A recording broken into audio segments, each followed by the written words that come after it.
रियाणं नमो वज्रायणं नमो लोए सव्यसाहुणं ऐसो पंच नमोकारो सव्य पापणासनो मंगलाणं च सव्येसी वडहं भवहि मंगलम्। बढ़िया, बहुत सुंदर। मंगलम भगवान वीरो पाठ भी बोलते हैं। मंगलम भगवान वीरो मंगलम गौतमो गणी मंगलम कुंद कुंदार्यो जैन धर्मो सुमंगलम सर्व मंगल मांगल्यम सर्व कल्याण कारकम प्रधानम सर्वधर्माणां जैनम जयतु शासनम जैनम जयतु शासनम। हाँ जी, हमारा मंगल विद्यापीठ का करिकुलम चल रहा है। इसमें हमने शासन 2 के अंदर धर्म जो चैप्टर है वो हमारा आई थिंक हो चुका पूरा, राइट? धर्म वाला चैप्टर। थर्ड चैप्टर स्टार्ट करना है। मैं स्क्रीन शेयर शुरू करता हूँ।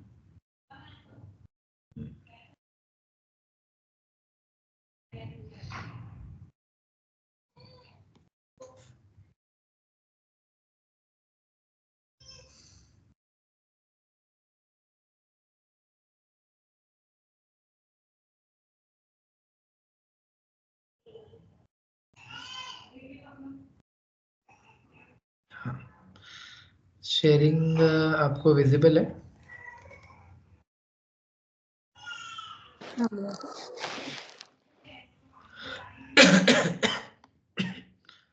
तो ये हमारा जो पाठ है ये हमारा संपूर्ण हो गया था। इसके संबंध में आपको यदि कोई प्रश्न हो तो आप पूछ सकते हैं अभी, नहीं तो फिर अपन और आगे इसमें पढ़ते हैं, ठीक है? यदि कोई प्रश्न हो तो आप पूछ सकते हैं इसके संबंध में। लास्ट वाली क्लास मैंने ना उसकी रिकॉर्डिंग सुनी है ना मैं क्लास ली थी इस धर्म के चैप्टर की, मैं देख लूंगी उसके बाद मुझे समझ आएगा तो। हाँ, आप एक बार रिकॉर्डिंग देख लीजिएगा, क्योंकि इसमें ये पूरा अपन कवर कर चुके थे, है ना? ठीक है, तो अपन फिर आगे बढ़ते हैं। इसके बाद वाला जो ये वाला लास्ट का भी हो गया था ना आई थिंक। हाँ, ये पूरा हो चुका है, ठीक है।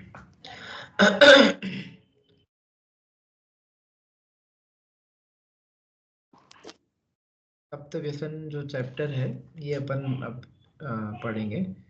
इसमें 2 सेक्शन है। जो पहला सेक्शन है यहाँ पर पंडित कविवर पंडित बनारसी दास जी का व्यक्तित्व एवं कर्तृत्व यहाँ पर दिया है।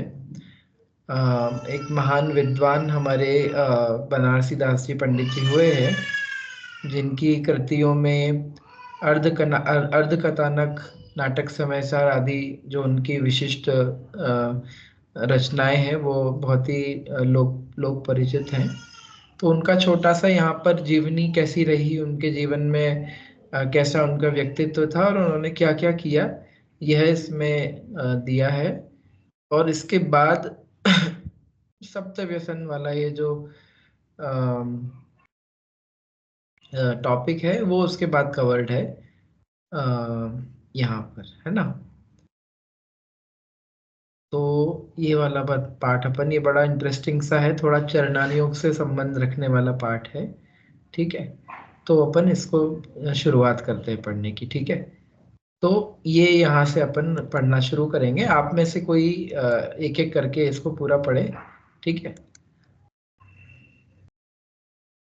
हाँ, आप से शुरुआत कीजिए, अमिता जी आप शुरुआत कीजिए, फिर उसके बाद अपन और आगे का एक एक करके अपन पढ़ेंगे, है ना?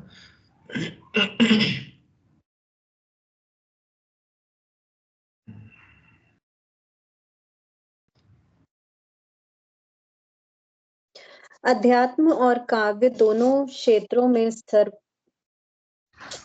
सर्वोच्च प्रतिष्ठा प्राप्त पंडित बनारसी दास जी 17वीं शताब्दी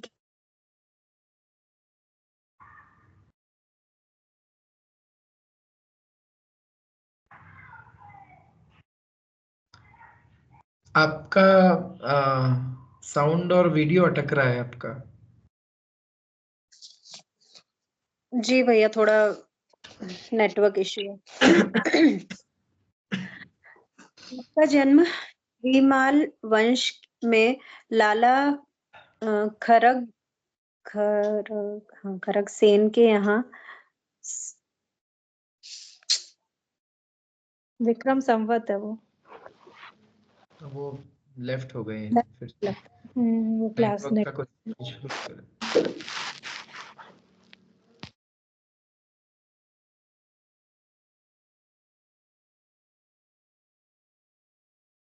वेट करते हैं 2 मिनट। हाँ, ज्वाइन किया।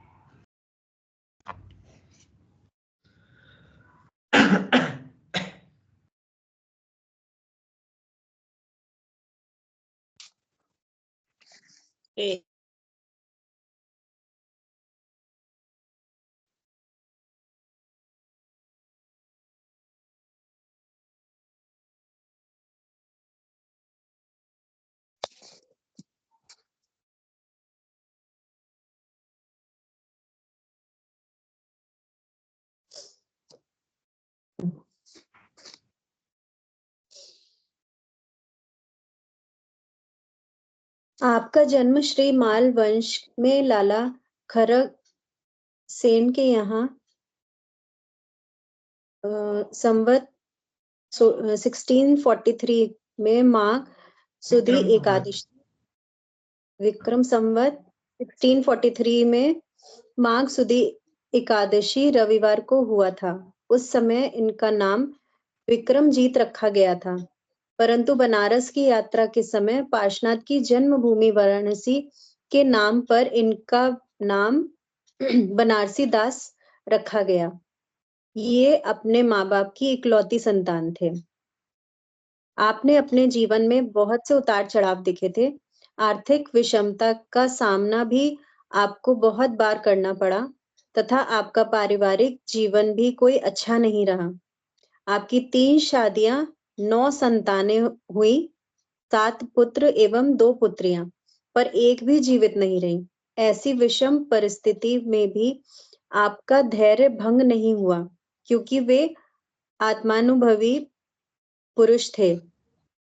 काव्य प्रतिभा तो आपको जन्म से ही प्राप्त थी।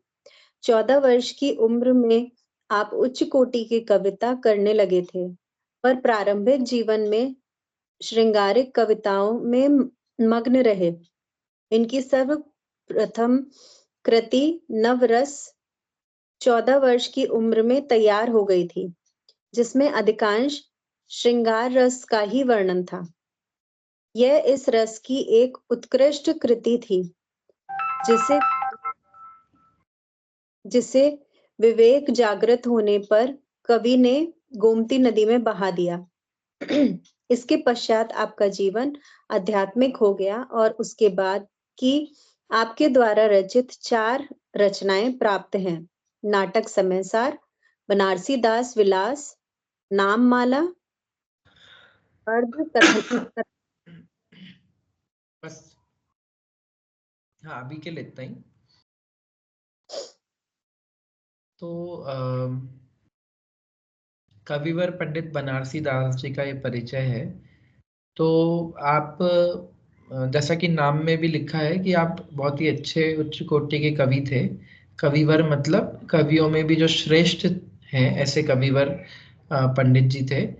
अध्यात्म और काव्य, अध्यात्म मतलब जो आत्मा का रस है वो अध्यात्म कहलाता है, ठीक है। और काव्य, कविताएं, इन दोनों क्षेत्रों में आपने बहुत ही प्रतिष्ठा प्राप्त करी है।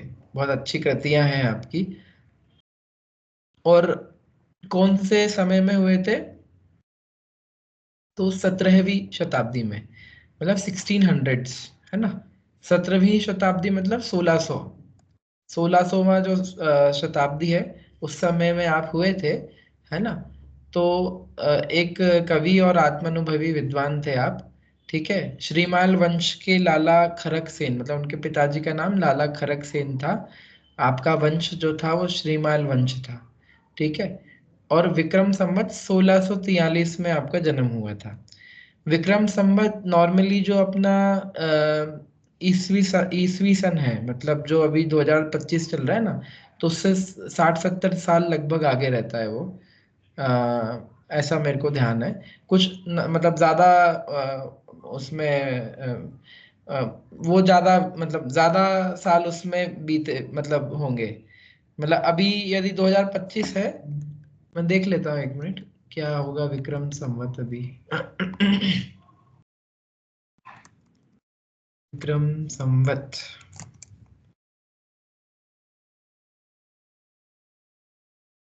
आ, हाँ 2081 है अभी का। तो मतलब 2025, तो लगभग, हाँ, तो 45 साल लगभग पीछे चलता है। पीछे मतलब कैसे ही बोलना चाहिए, पहले 45 ईयर्स पहले। तो 1600 नियरली ईस्वी सन होगा जब आपका जन्म हुआ होगा, क्योंकि विक्रम संवत 1643 है। तो इसमें लगभग 40-50 साल कम यदि माइनस करेंगे तो फिर उसका ईस्वी सन आ जाएगा, है ना। तो इसका मतलब ये है कि जो विक्रम थे, विक्रमादित्य राजा से ये विक्रम संवत शुरू हुआ। जब विक्रमादित्य राजा का जो काल था, उससे विक्रम संवत चलाया जाता है। और ऐसे ही वीर निर्माण संवत भी होता है। जो अपने महावीर भगवान थे, उनका निर्माण जब हुआ था, तब वो नंबर 1 ईयर तब स्टार्ट हुआ था। तो ये विक्रम संवत से भी और पहले का है ना। क्योंकि विक्रमादित्य राजा महावीर भगवान के भी बाद में हुए। और महावीर भगवान विक्रमादित्य के राजा के भी बाद में जो जीसस क्राइस्ट है, मतलब यीशु जिनको बोलते हैं, वो उसके भी बाद में है। उनसे ये वाला जो सन है वो उनसे चला है, जो अभी 2025 में है ना। तो माघ सुदी एकादशी, माघ महीने में और शुक्ल पक्ष में एकादशी के दिन आपका रविवार को जन्म हुआ था। जन्म के समय उनका नाम विक्रमजीत रखा गया। लेकिन बनारस की यात्रा करने जाते थे पहले।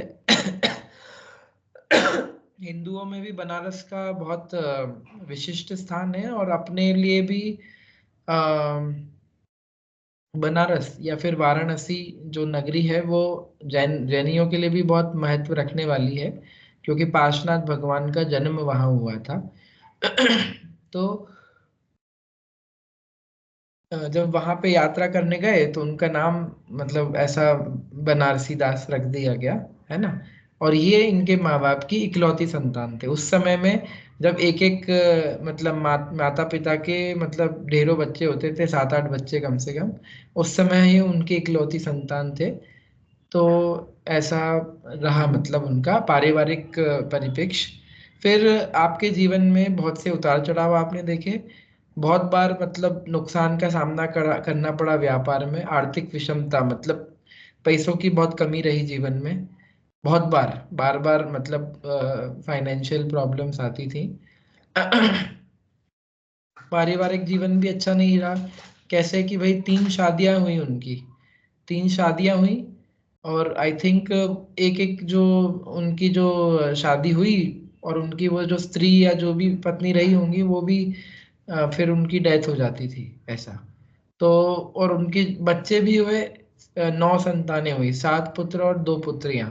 लेकिन वो सब में से कोई भी एक भी जीवित नहीं रहा। मतलब पूरे जितना भी परिवार था वो सब के सब मतलब उनके इष्ट जन थे, वो सब मतलब उनसे पहले ही गुजर गए। इस प्रकार की पारिवारिक भी और आर्थिक दोनों प्रकार की विषमताएं उन्होंने जीवन में देखी। लेकिन फिर भी इन सब के बीच में भी उनका धैर्य नहीं टूटा, धैर्य भंग नहीं हुआ, क्योंकि वे एक आत्मानुभवी पुरुष थे, है ना। जिनको सम्यक दर्शन है, आत्मा का अनुभव है, वो इन विषमताओं से गुजरते हुए भी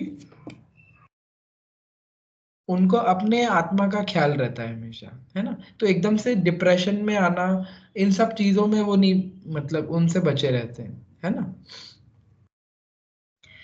काव्य प्रतिभा इनकी बहुत अच्छी थी। 14 वर्ष की उम्र में ही आप बहुत ही अच्छी कविताएं और सब रचनाएं करने लगे। और पहले पहले श्रृंगारिक कविताएं आप लिखते थे शुरुआत में। श्रृंगारिक मतलब श्रृंगार रस वाली, है ना, जिसमें लौकिक जीवों को ज्यादा मजा आए, इस टाइप की श्रृंगार रस वाली कविताएं आप लिखते थे। पहली कृति जो उन्होंने लिखी थी उसका नाम था नवरस। लौकिक कृति थी वो, जिसमें श्रृंगार आदि जो 9 रस कहे गए हैं उसका वर्णन उन्होंने किया होगा। 14 साल की उम्र में उन्होंने लिख दी थी, है ना। इसमें अधिकांश श्रृंगार रस का ही वर्णन था। यह इस रस की एक उत्कृष्ट, और यदि अपन लौकिक दृष्टि से देखें तो वो उस हिसाब से बहुत ही अच्छी कविता थी। यदि आज के समय में वो लोगों को मिलती तो मतलब बहुत फेमस होते वो, है ना, लोक में उनकी बहुत नाम होता। लेकिन उन्होंने देखा कि भाई ये ऐसा हमने राग रंग बढ़ाने की कृतियां लिखी हैं, इससे लोगों को कोई फायदा नहीं है, उस उनका राग रंग में ही ज्यादा मन लगेगा। तो उनका जब विवेक जगा तो उन्होंने वो अपने पूरी जो लिखा था वो सब गोमती नदी में बहा दिया। वहां पर उनके गोमती नदी होगी उस क्षेत्र में, तो उसे उन्होंने बहा दिया था, है ना। इसके पश्चात आपका जीवन अध्यात्मय हो गया। और उसके बाद आपने मतलब उसके बाद जो अध्यात्म की उनकी रचनाएं हैं धार्मिक, वो 4 रचनाएं उनकी प्राप्त है। एक तो नाटक समयसार, एक बनारसी दास विलास, नाममाला और एक अर्ध कथानक। ये 4 रचनाएं हैं। इसमें से जो नाटक समयसार है, यह अमृतचंद्राचार्य ने समयसार जो ग्रंथ है हमारा समयसार जी, उस पे अमृतचंद्राचार्य ने टीका लिखी है आत्मख्याति नाम की। और आत्मख्याति टीका में बीच बीच में कलश लिखे हैं। कलश मतलब पद्य, है ना, संस्कृत में लिखे हुए पद्य।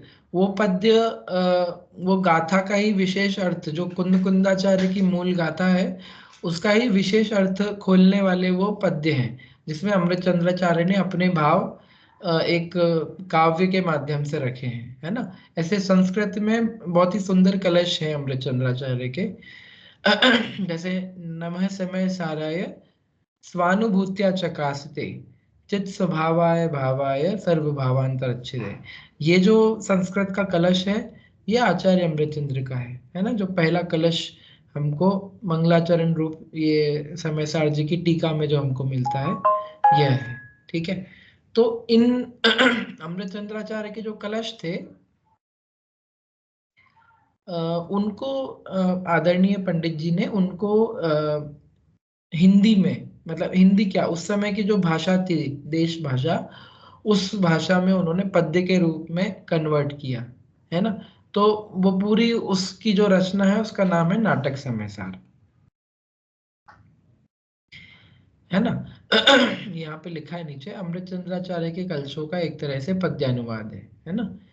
और कवि की इसमें क्या है कि लेकिन जो पंडित जी हैं उन्होंने इतनी अपनी सूझबूझ उसमें दिखाई है, उनकी खुद की इतनी पर्सनालिटी उन कलशों के उन छंदों में दिखी है कि उसको जैसा लगता है कि भाई उन्होंने अपने मन से ही पूरी लिखी हो, है ना। वैसे वो अमृतचंद्राचार्य के कलशों पे बेस्ड है, लेकिन फिर भी ऐसा आनंद आता है उसको पढ़ने में कि जैसे स्वयं किसी मतलब पंडित जी ने स्वयं ही लिखी हो अपने आनंद के लिए, है ना। बहुत ही सुंदर ग्रंथ है नाटक समयसार। दूसरा ग्रंथ है बनारसी विलास। इसमें उनकी अनेक जो रचनाएं हैं भजन आदि, भजन पाठ वगैरह, उन सब रचनाओं को एक तरह से संकलन किया है, मिलाया, मतलब उसको मिला करके उसका संग्रह किया है, तो उसको बनारसी विलास नाम दिया है। बनारसी दास जी पंडित जी के काफी भजन वगैरह भी हैं, तो वो सब आपको उसमें मिल जाएंगे। नाममाला कोश काव्य है। नाममाला का मुझे उतना आइडिया नहीं है, पर ये यहाँ लिखा है कि वो कोश काव्य है, तो उसमें भी मतलब कुछ ना कुछ अवश्य कविताएं काव्य का ही उसमें रचनाएं हैं। और लास्ट जो है अर्ध कथानक, ये बहुत ही मतलब जोरदार है। ये क्या है? हिंदी भाषा में लिखा हुआ पहला आत्मचरित्र। आत्मचरित्र को क्या बोलते हैं इंग्लिश में? आत्मचरित्र। जो स्वयं अपनी स्टोरी लिखे उसको क्या बोलते हैं? उसको बोलते हैं ऑटोबायोग्राफी, है ना। कोई किसी और की कहानी लिखे उसको बोलते हैं बायोग्राफी, है ना। और मैं यदि खुद की कहानी लिखूं तो उसको बोलते हैं ऑटोबायोग्राफी, है ना। जैसे महात्मा गांधी की जो ऑटोबायोग्राफी है उसका नाम है माय एक्सपेरिमेंट्स विद ट्रूथ, है ना, सत्य के साथ प्रयोग, ऐसा।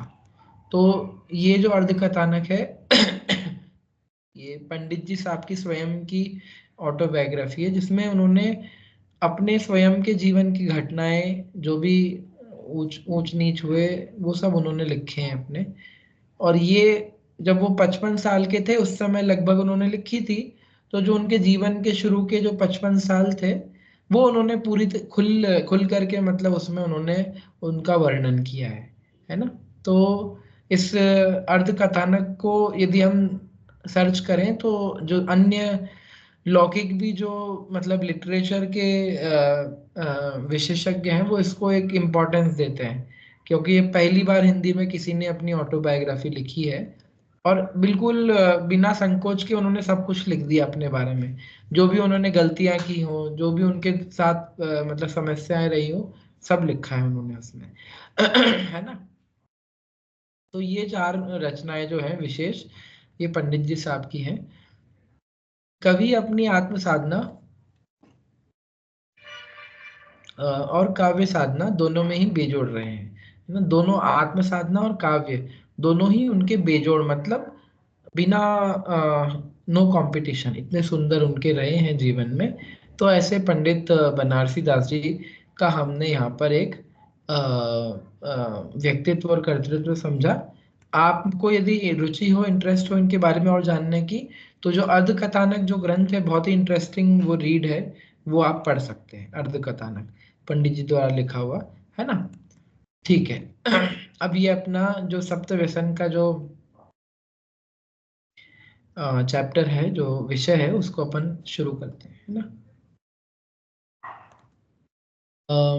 इसमें ये, हाँ, ये पंडित जी के छंद जो रचना है ना वही है ये। तो इसको अपन पढ़ते हैं एक बार।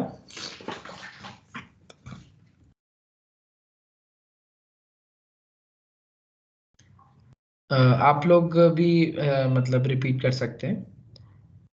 जुआ मिश मदिरादारी, आखे टक चोरी पर नारी, एही सात व्यसन दुखदाई, दुरित मूल दुर्गति के भाई। जुआ आमिष मदिरादारी, आखे टक चोरी पर नारी, एही सात व्यसन दुखदाई, दुरित मूल दुर्गति के भाई।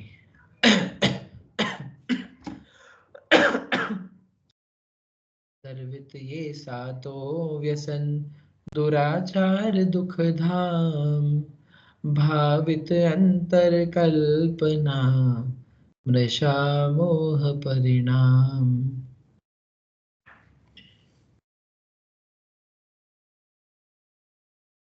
अब ये जो है, ये वो वाला मतलब ये 26 छंद है शायद, इसको भी पढ़ते हैं।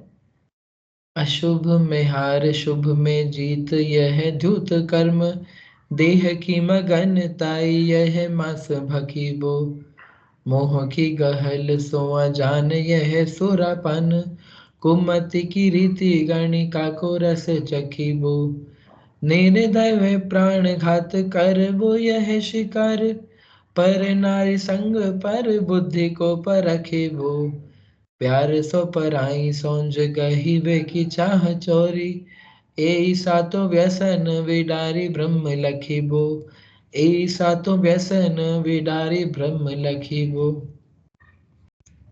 हाँ जी।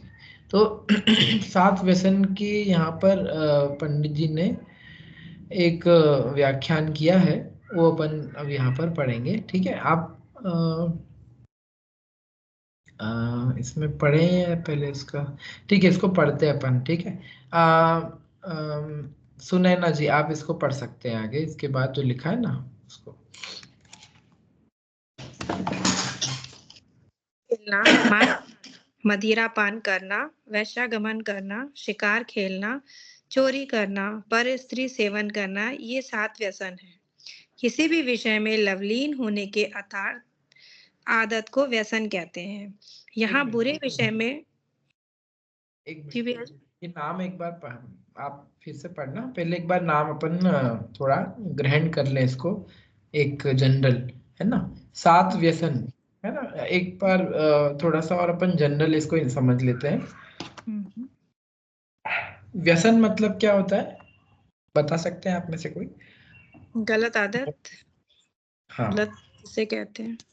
हाँ, लत लग जाना, व्यसन मतलब बुरी आदत, बहुत खराब आदत, खराब आदत। उसको व्यसन बोलते हैं।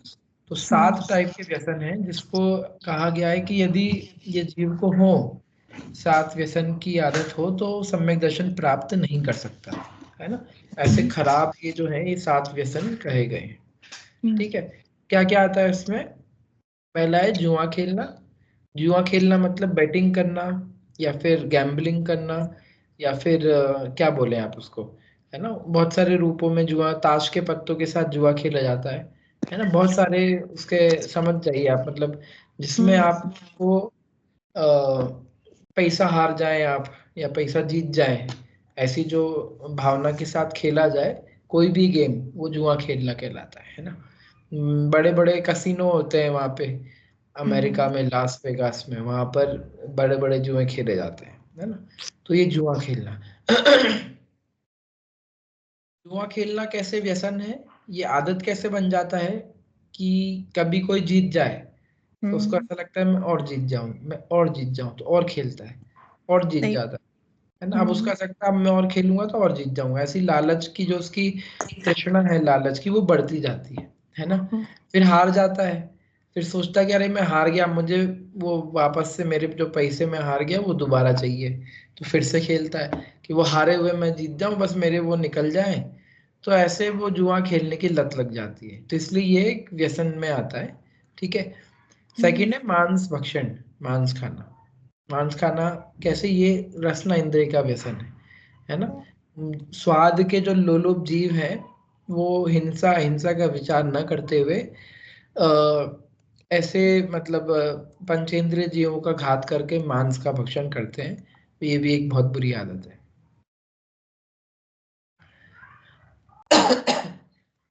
उनको समझाओ कि भाई मांस क्यों खाते हो, आप देख के तो आओ जरा कितने दुख मतलब जहाँ पर मांस प्रिपेयर होता है, जो भी मतलब चिकन है या कोई भी जीव को मारते हैं, उसको देखो आप कितना दुख हो रहा है। लेकिन वो ऐसे मतलब यदि कोई नॉर्मल इंसान हो, है ना, कोई बालक हो, वो देख ले तो वो कभी खाए नहीं जीवन भर, ऐसी वो दृश्य होता है ना, अपने को दया आ जाए। लेकिन फिर भी ऐसे लोलुपी जीव हैं, वो खाते हैं मांस, है ना। तो ये मांस खाना दूसरा है। तीसरा मदिरापान करना, मदिरापान में सब आ जाएगा, अल्कोहल, शराब, या जो भी चीजें हैं जिससे आपको नशा हो, उन सब चीजों की यदि लत है, यदि व्यसन है, तो ये मदिरापान में आ जाएगा ठीक है। वेश्यागमन करना, वेश्यागमन मतलब प्रोस्टिट्यूशन, जो अन्य स्त्रियों के साथ जो मतलब लोगों के एक व्यसन होता है, वो वेश्यागमन की उसमें आ जाएगा, है ना। इसके बाद शिकार खेलना, तो अब तो शिकार खेलना वर्जित है, लेकिन पहले ऐसे बहुत राजाओं के किए जाते थे कि जंगल में जा रहे हैं, वहां पे जो मूक पशु है उनका घात करते थे वो, तो वो आ जाएगा शिकार खेल, उसकी भी आदत लग जाती थी, है ना। तो वो शिकार खेलना। चोरी करना भी एक व्यसन है, कुछ लोगों को चोरी की आदत होती है, तो वो चोरी करते हैं, उसमें वो भी एक बुरी आदत है। और परस्त्री सेवन, ठीक है, परस्त्री सेवन मतलब अन्य किसी की स्त्री के साथ मतलब जो कुशील का पाप है, वो परस्त्री सेवन में आ जाएगा। ये 7 व्यसन है इनके नाम, ये जो स्टार्टिंग में जो छंद है ना यहाँ पर, इसमें इसी ऑर्डर में ये नाम आए हैं, तो उसको भी एक बार उसका मीनिंग के साथ समझ लेते हैं अपन। एक सेकेंड, इसमें कैसे होगा सिलेक्शन, ये जो है ना आपको दिख रहा है टॉप में, जुआ, आमिष, दिख रहा है। मदिरादारी, है ना।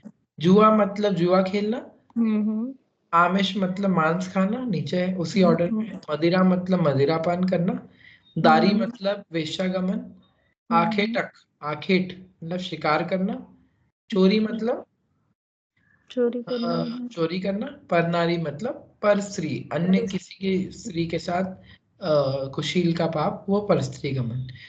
यही 7 व्यसन दुखदाई, मतलब यही जो है 7 व्यसन है। दुखदाई मतलब दुख देने वाले हैं। दुरित मूल, दुर्गति के भाई। दुरित मतलब इन इनका पूरा काम ही बुरा है, मतलब है ना, पूरी पूरी तरह से बुरे हैं। और दुरित मूल मतलब इन ये बुरी चीजों की जड़ है, इससे बुरी चीजें और बढ़ती जाएंगी। और दुर्गति के भाई, जो इनमें लगा व्यसनों में, वो दुर्गति में निश्चित ही उसकी दुर्गति होना नक्की है ना, दुर्गति में ही जाने वाला है। ठीक है, तो ये 7 व्यसन हो गए। अब नीचे और इसके बारे में और पढ़ते हैं थोड़ा सा। ठीक है, ये आप पढ़िए आगे सुनैना जी। ठीक। किसी भी विषय में लवलीन होने को अर्थात आदत को व्यसन कहते हैं। यहाँ बुरे विषय में लीन होना व्यसन कहा गया है और इसके 7 भेद गए हैं, जो जीवों में प्रमुख रूप से आकुलता पैदा करते हैं और दुराचारी बनाते हैं। वैसे राग, द्वेष और आकुलता उत्पन्न करने वाली सभी आदतें व्यसन ही है।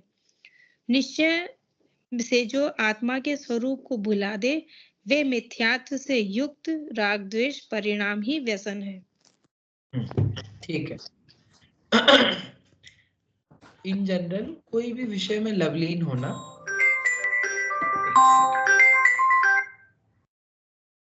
कोई भी विषय में इस प्रकार से मगन हो जाना कि सब कुछ भूल जाना, विवेक अपना खो देना, उस आदत को, ऐसी बुरी आदत को व्यसन कहते हैं, है ना। ये जो 7 हैं, इसके अलावा भी व्यसन हो सकते हैं, है ना। कुछ लोगों को सिगरेट पीने का, गुटखा सेवन करने का व्यसन होता है। ऐसे बहुत सारे अलग अलग प्रकार के व्यसन जीवों में पाए जाते हैं, है ना। कुछ लोगों को टीवी देखने का भी व्यसन होता है ना। टीवी मतलब ऐसा है कि देखते ही जाओ, बस देखते ही जाओ। आजकल मोबाइल का व्यसन आ गया है नया, है ना। उसमें स्क्रॉल करते जाओ, रील पे रील पे रील, वो भी व्यसन है बहुत बड़ा। उससे छूटना मुश्किल हो जाता है। मतलब बंद करने के टाइम पे इतना पुरुषार्थ लगता है कि भाई बस जैसे तो मतलब बहुत मेहनत कर ली हो उसमें। तो ये सब व्यसन है, बुरी आदतें हैं। यहाँ बुरे विषय में लीन होना व्यसन कहा है ना। कोई भी विषय हो, और ये जो मेन मेन बुराइयां हैं वो यहाँ पर लिखी हैं, उसको व्यसन कहा गया है। इसके 7 भेद गए हैं, जो जीवों में प्रमुख रूप से आकुलता पैदा करते हैं और दुराचारी बनाते हैं। तो 7 भेद इसमें मूल हैं, जो अपन ने ऊपर पढ़ लिए। और इन जनरल राग द्वेष और आकुलता उत्पन्न करने वाली सभी आदतें व्यसन ही हैं। ये तो चलो नाम दिए 7, इसके अलावा भी ऐसी आदतें जिससे राग द्वेष बढ़े और आकुलता भी बढ़े, वो सभी आदतें व्यसन की कैटेगरी में आएंगी, है ना। और निश्चय से जो आत्मा के स्वरूप को भुला दे, वे मिथ्यात्व स्वरूप से युक्त राग द्वेष परिणाम ही व्यसन है। अपनी आत्मा से जो दूर ले जाए, भुला दे उसको, ऐसे सभी परिणाम जो है वो व्यसन की कैटेगरी में आते हैं। यही विषय यहाँ पर लिया है ऊपर, है ना। जो 7 व्यसन के नाम वाला छंद है उसके नीचे, दर्वित ये 7 व्यसन, दुराचार दुखधाम, भावित अंतर कल्पना, मृषा मोह परिणाम। 2 प्रकार से इस चैप्टर में हम 2 प्रकार से व्यसनों की परिभाषाएं पढ़ेंगे। एक तो दर्वित और एक भावित। दर्वित मतलब द्रव्य और भावित मतलब भाव। द्रव्य व्यसन और भाव व्यसन, ठीक है। जैसे 7 तत्व आपने पढ़े होंगे पहले। 7 तत्व के भी इसी प्रकार से 2 भेद होते हैं, है ना। द्रव्य आश्रव, भावाश्रव, द्रव्य बंध, भाव बंध, द्रव्य निर्जरा, भाव निर्जरा, द्रव्य संवर, भाव संवर, ऐसे मोक्ष तक के, है ना। तो ये वैसे ही है, 2 प्रकार से उनकी डेफिनेशन है। तो दर्वित ये 7 व्यसन जो ऊपर आए ना, जुआ, आमिष, मदिरादारी, ये द्रव्य रूप से व्यसनों का कथन कहा गया। और ये जीवों को दुराचारी बना देते हैं। यहाँ पे लिखा है दुराचारी बना देते हैं और दुख धाम, मतलब बहुत ज्यादा दुख देने वाले हैं, है ना। और भावित क्या है? भावित मतलब भाव से क्या है? भाव से अंतर की ऐसी कल्पना, अंतर कल्पना मृषा मोह परिणाम। झूठ का मोह का परिणाम जो है वो भाव से, मतलब जो है वो मृषा मतलब झूठ नहीं, सॉरी, मृषा मतलब मिथ्यात्व। मिथ्यात्व और मोह के जो परिणाम जो है वो भाव से व्यसन कहलाते हैं, है ना। यहाँ पर नीचे है ना, वे मिथ्यात्व से युक्त राग द्वेष के परिणामी व्यसन है ना। तो ये यहाँ पर अब हर एक की जो है ना, सातों की द्रव्य, द्रव्य जुआ, भाव जुआ, द्रव्य मांस भक्षण, भाव मांस भक्षण, उन सब की डेफिनेशंस और यहाँ पे डिटेल में अपन को सुनने को मिलेंगे। अभी भी है 2-5 मिनट है और अपन पढ़ लेते हैं आगे, ठीक है। अमिता जी आप पढ़िए अब थोड़ा यहाँ से जुए वाला।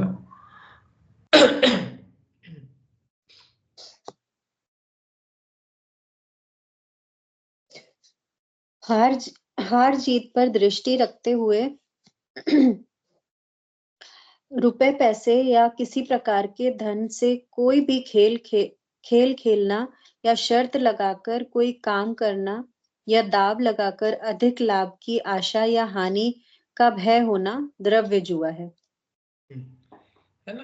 तो कोई भी ऐसा खेल खेलना या काम करना जिसमें हार जीत पर आपकी दृष्टि हो बहुत ज्यादा, रुपये पैसे जीतने की आपकी बहुत तीव्र आकांक्षा हो, ऐसा खेल खेलना, शर्त लगाना, कोई भी काम में दाव लगा के करना जिससे बहुत ज्यादा लाभ हो जाए, या फिर ऐसा लाभ होने की आशा हो और हानि होने का भय हो, वह द्रव्य जुआ है। अब इसमें जो सबसे स्टैंडर्ड एग्जांपल है कि जो ताश खेलते हैं, वो कोई भी गेम खेलते हैं उसमें पैसे लगाते हैं और वो पैसे मतलब बहुत बहुत बड़ा अमाउंट लगाते हैं और फिर हार जाते हैं या जीत जाते हैं, है ना। तो जब लोगों को लगता है कि ये सब जो काम है इनसे जल्दी से हमारा अधिक लाभ होगा, अधिक पैसे कमा लेंगे, भाई बैंक में आप पैसा रखोगे, एफडी करोगे तो कितना मिलेगा आपको? 7%, 6% आपको मिलेगा।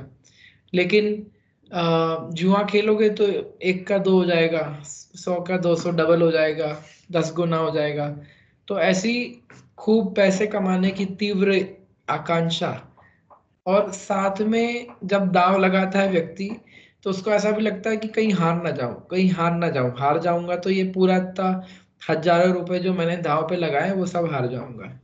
तो कोई भी ऐसा काम जिसमें हमको हार जीत की बहुत ज्यादा तीव्र भावना होती है, वो सब जुए की डेफिनेशन में आ जाएगा, है ना।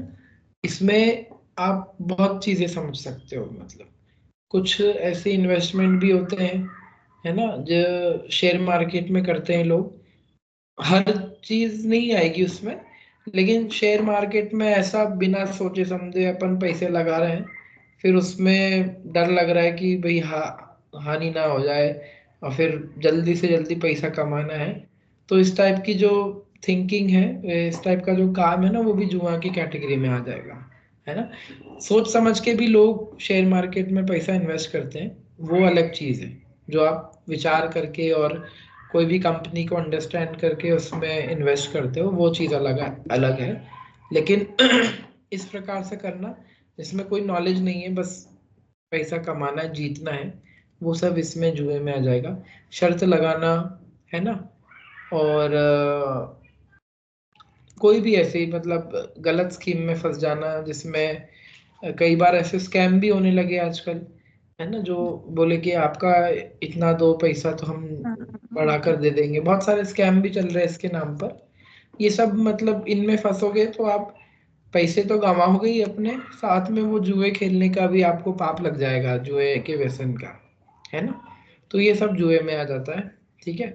आजकल बहुत सारे गेम होने लग गए ऐसे, रमी सर्कल और ये ड्रीम 11, ड्रीम क्रिकेट के 11। गेम होते हैं, हाँ, हाँ, ये ड्रीम 11 वगैरह। ड्रीम 11, हाँ। आईपीएल के ऊपर वो मतलब पैसे लगाते हैं लोग, है ना।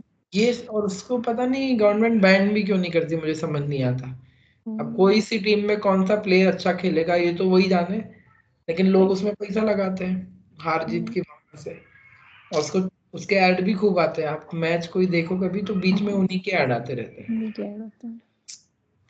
रमी सर्कल, रमी का गेम, ये सब कुछ होते हैं, इनमें कभी नहीं फंसना चाहिए। ये सब मतलब समय बर्बाद होता है एक तो, साथ में जब ये खेल रहे होते हैं ना व्यक्ति, तो उनको इतनी आकुलता रहती है पूरे टाइम कि कहीं हार ना जाऊं, अरे मैं जीतूंगा कैसे, तो वो कोई और चीज में मन नहीं लगा सकते, है ना। इसलिए बोला जाता है कि जो जुआ खेलेगा वो सम्यक दर्शन प्राप्त नहीं कर सकता, क्योंकि वो इतना स्थिरता से अपनी आत्मा का विचार नहीं कर पाएगा।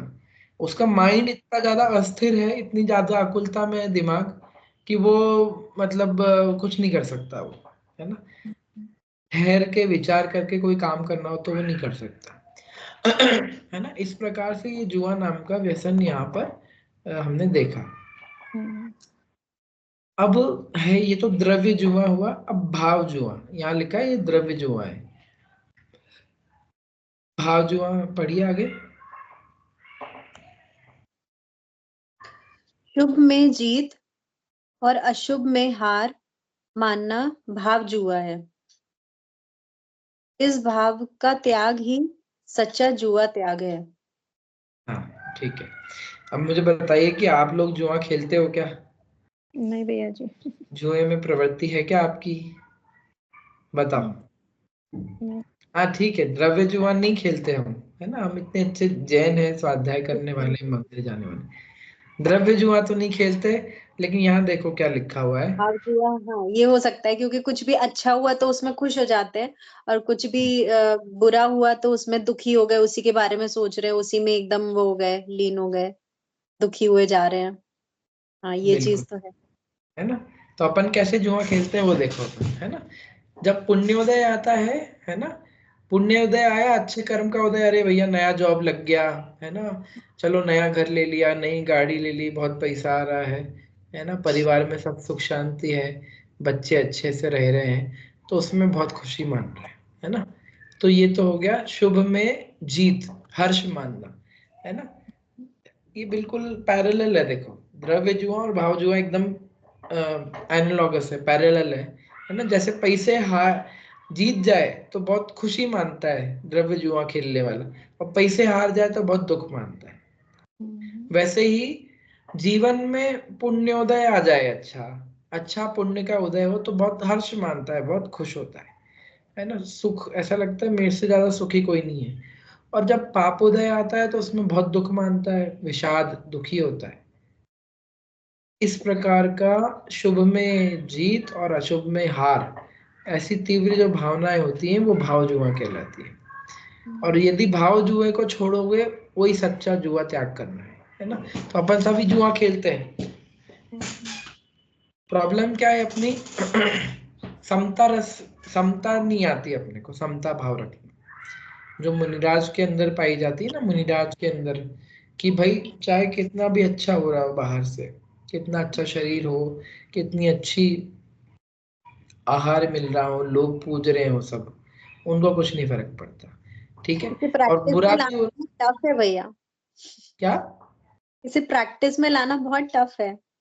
हाँ बिल्कुल टफ है पता ना। है जो ये सही है, ये अपन मतलब जो, पता है ये चीज ऐसा नहीं करना चाहिए, समता भाव रखना चाहिए। दुख, अगर कोई प्रॉब्लम है ठीक है, समय निकल जाएगा, पता है सब चीज, लेकिन फिर भी दुखी होते रहते हैं, उसी में ही दिमाग उसी में लगा रहता है।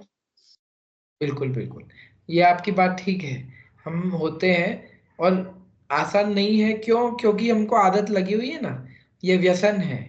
व्यसन मतलब जिसकी आदत लग गई हो, एक बार जिस चीज की, अपने को तो क्या है, अनादिकाल की आदत लगी हुई है ना। अनादिकाल से ये जुआ चल रहा है अपना, तो ऑब्वियसली इसको छोड़ना इतना इजी नहीं होगा। लेकिन कैसे छोड़ सकते हैं कि भाई अपना ज्ञान जो है ना, अपना ज्ञान अपना सबसे बड़ा टूल है, सबसे बड़ा साथी है, उसको हर जगह लगाना चाहिए। सब हर जगह ये सोचना चाहिए कि ये बुरा हो तो रहा है, लेकिन मेरा क्या बुरा हो रहा है इसमें? ये तो बाहर के संयोग है जिसमें प्लस माइनस हो रहा है। जो मैं जीव हूँ, आत्मा हूँ, वो तो सेम है, पहले जीव भी वही था, अभी भी वही है ना। और वैसे ही पापोदय में अब क्या है कि जैसे जैसे अपना गुणस्थान का लेवल बढ़ता है जीवों का, वैसे वैसे पुण्य पाप में एकदम समानता आ जाती है, पुण्योदय और पापोदय में। तो मुनिराज का जैसा एग्जाम्पल दे रहा हूँ, जिन्हें प्रतीत एक सी होती स्तुतियां और गालियां, सिर पर चढ़ती सुमनावलियां, चलती हुई दुनालियां, जिन्हें कंकरों जैसा ही है मणिमुक्ता का ढेर भी, जिनका समता धन खरीदने को असमर्थ कुबेर भी, जिनको जो है शीतल छाया त्यों ही भीषण ग्लान है, जग के उन सब मुनिराजों को मेरा नम्र प्रणाम है ना। क्या लिखा हुआ है कि भाई जैसे कोई गोली से मार दे या कोई माला चढ़ाए उनको, वो दोनों सेम लगे उनको, इस प्रकार की जो उत्कृष्ट समता का भाव रखने वाले हैं, चक्रवर्ती उनको सर झुका रहा है उनके सामने, चक्रवर्ती मुनिराज के सामने, तब उनको कुछ नहीं फर्क पड़ता। और कोई दुष्ट उपसर्ग कर रहा है तब भी उनको सेम, दोनों सेम लगते हैं, है ना। आपको पता है ना, श्रेणिक महाराज चेल्ला रानी यशोधर मुनिराज का उपसर्ग करने वाले वो कौन थे? श्रेणिक। और उपसर्ग दूर करवाने वाली कौन थी? चेल्ला रानी। लेकिन दोनों को क्या सेम आशीर्वाद दिया उन्होंने, है ना, धर्म वृद्धि रस्तु। तो इस प्रकार की समता के धारक जो है मुनिराज, वास्तविकता में जुआ, सच्चा जुआत्वाग उनके हुआ है, और जो भी ज्ञानियों के हैं उनके भी हुआ है, नो डाउट, है ना। तो ये भाव जुआ है, इसको अपने को समझना चाहिए, और अपने जीवन में जितना अपन कोशिश करें, विचार करें, उस तरह से अपने को अप्लाई करना चाहिए। आपकी बात ठीक है कि ये आसान नहीं है, लेकिन अब भाई पढ़ा है ना अपन ने फ्रेश, तो अब थोड़ा थोड़ा प्रैक्टिकली आप अप्लाई करो, इसको ट्राई करो, तो अच्छे से होगा। हाँ जब कभी जैसे अगर कुछ नेगेटिव हुआ, कुछ बुरा हुआ, तो अगर ये मन में भाव अगर लेके आते हैं कि मेरे किसी पूर्व भव भव के कर्म के उदय में ये फल हमें मिल रहा है, तो थोड़ा-सा मन में फिर हाँ भी बराबर। शांति आ जाती है। दूसरे को ब्लेम करने की बजाय अपने ऊपर ही जब लेते हैं ना कि मेरे ही पूर्व कर्मों के फल में ये ऐसा हो रहा है, तो थोड़ा-सा मन में शांति आती है। बिल्कुल बिल्कुल, है ना। इससे एक समता भाव आता है ना कि भाई अपन ने ही किया था ऐसा, वही अपने को मिल रहा है यहाँ पे। तो वो नॉलेज के साथ एक अपन समता भाव ला सकते हैं अपने अंदर, है ना। ये बहुत अच्छी बात है। और अन्य भी, जो दूसरे भी जो जैन धर्म नहीं जानते ना, वो भी एक मंत्र यूज करते हैं। उनकी कहानियां सुनी है मैंने कि यह भी गुजर जाएगा, है ना। तो चाहे बहुत अच्छा काल चल रहा हो, उसमें पढ़ो आप ये लाइन कि यह भी गुजर जाएगा, तो मतलब वो अच्छा काल जो है आपका, वो टिकने वाला नहीं है। अब बुरा काल चल रहा है, यह भी गुजर जाएगा, वो भी ज्यादा लंबा टिकने वाला नहीं, वो भी गुजर जाएगा। तो इस प्रकार दोनों टाइम पे समता भाव जीव रख सकता है। सब टेम्पररी है बेसिकली, है ना। ये जो बाहर के चेंजेस है ये सब टेम्पररी है, ये तो सब गुजर जाएगा। और क्या नहीं गुजरेगा? तो मैं जो हूं ना, मैं नहीं गुजरने वाला, मैं हमेशा रहने वाला हूँ। तो उस मैं की जब आस्तिक की, उसकी जब सच्ची आस्था होती है, तो वास्तविक समता इसलिए अपने ज्ञानियों को प्रकट होती है ना। तो उनको जुआ त्याग होता है। ये अपन ने जुए का यहाँ स्वरूप पढ़ा, बाकी अपन आगे लेंगे। यहाँ पर ऊपर जो छंद है ना, पहली लाइन, ये जुए के लिए है। तो इसमें लिखा हुआ है, अशुभ में हार, शुभ में जीत, यह है द्यूत कर्म। द्यूत मतलब जुआ, द्यूत इज अ सिनोनिम ऑफ जुआ, जुए का पर्यायवाची शब्द है। इसमें क्लियरली लिखा है, अशुभ में हार मानना, शुभ में जीत मानना, यह है द्यूत कर्म, मतलब जुआ खेलना, है ना। ठीक है, अभी तक अपन ने इतना एक पहला व्यसन पढ़ा है।